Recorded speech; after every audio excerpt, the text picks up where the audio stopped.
Okay, so that's row 1 and 2. Let's now go to row 3, 4, and 5.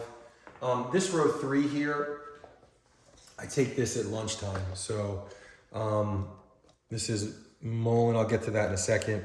This is green tea, again, EGCG. I'm going to show you also my super anti-cancer tea that I make. Blend of minerals here, calcium, magnesium, zinc, vitamin D3. Berberine is also big in the anti-cancer community. Garlic. So when you do research, you come back to me real quick here. When people do research on foods, they generally show that the cruciferous family and the allium family in vegetables are the most potent anti-cancer. So things like garlic, onions, shallot, and then the cruciferous, which would be kale and broccoli and things of that nature. Anything that cruciferous, I think a lot of shards, like Swiss chard also.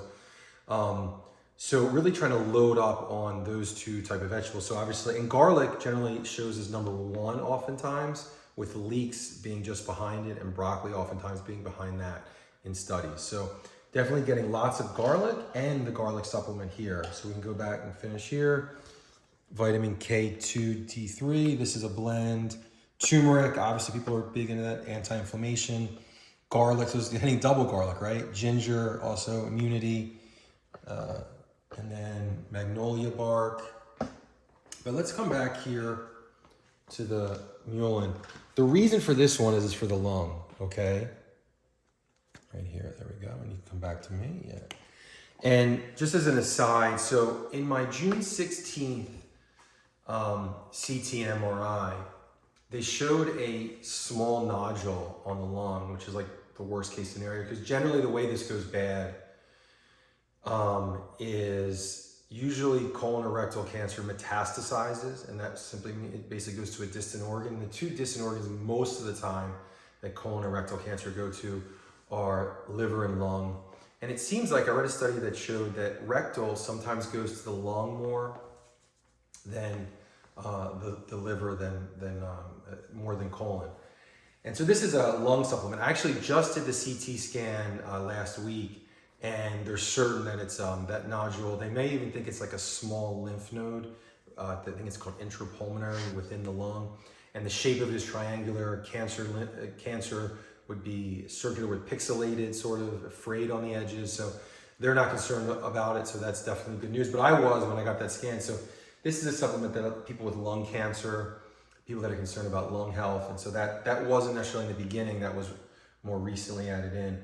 But yeah, let's finish out with row 4 and 5. So we have, and this I take with dinner. We got some basic fish oil.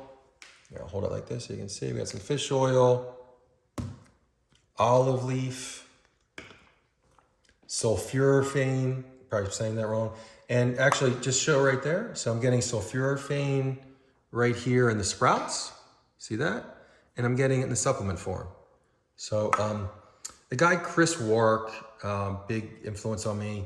He said he wanted to overdose on nutrition. I can get into his explanation there. Essiac tea, that's also soursop, Essiac tea are big in the anti-cancer community. Lo and behold, look, I'm drinking mushroom coffee in the mornings, but at night with dinner, I'm getting a mushroom complex, some more minerals, zinc, ZMA. And then we'll finish out. You can just back up, we'll just show, this is at bedtime. So that's at dinner, and these are the last ones here.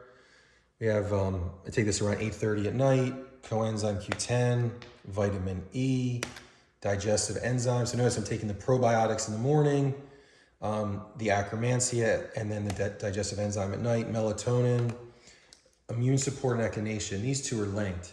And you come back here, let me just grab a little bit of my coffee here while I'm talking.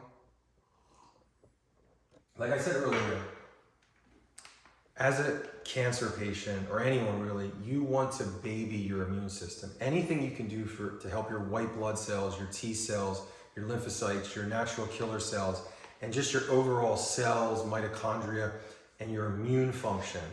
So that immune support, I'll just read it here. So it's vitamin C, ginger, elderberry, vitamin D3, echinacea, turmeric, vitamin B6, and zinc.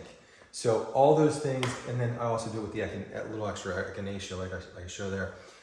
And I'm getting that at night, so my body is able, as it's sleeping, to repair itself, to heal itself. to fight cancer and defeat cancer.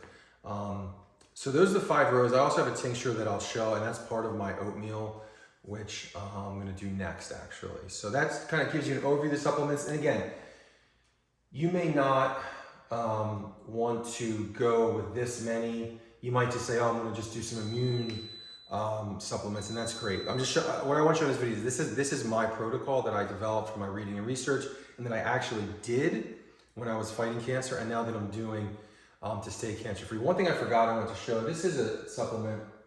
I take this at lunch with the 3rd row there. It's called Manna, and it's Shilajit and ocean plasma. It's loaded with 59 minerals. Let me say it again, 59 minerals, and I think 17 vitamins. And it's a little satchel that you just put in water.